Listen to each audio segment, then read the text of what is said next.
Ito po yung tangke ng TMX 155 1999 model. Ito po medyo makapal. Babalik natin sa normal yung pagkayupi niya. Ito guys, panoorin nyo na lang.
Tignan nyo mga sir, oh.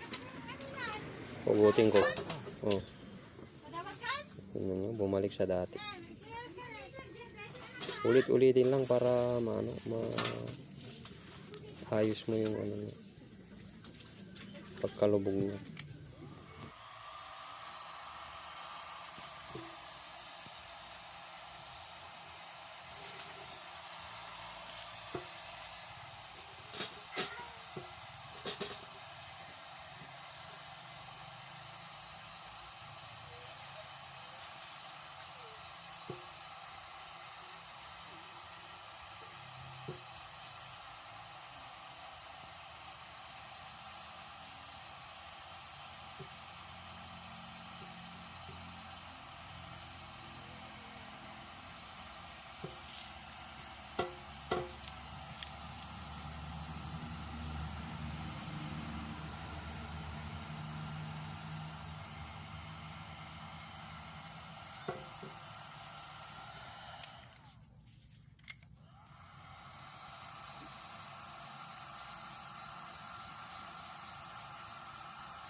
Okay.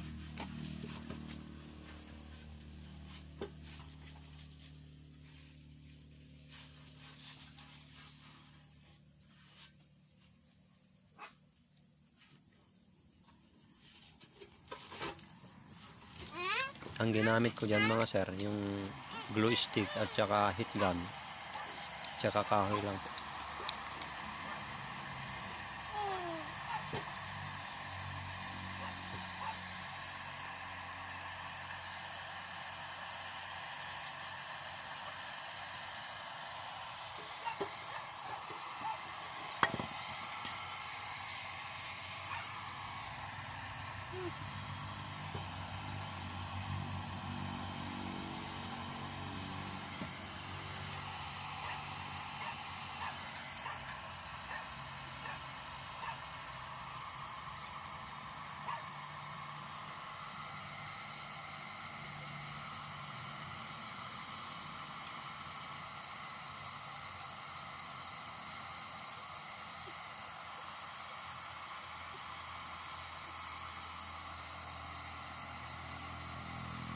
Medyo makapal pa itong tangke na to, pero kinaya pa rin na hatakin yung glue na yun.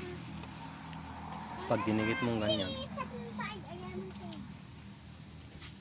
kayang kaya niya.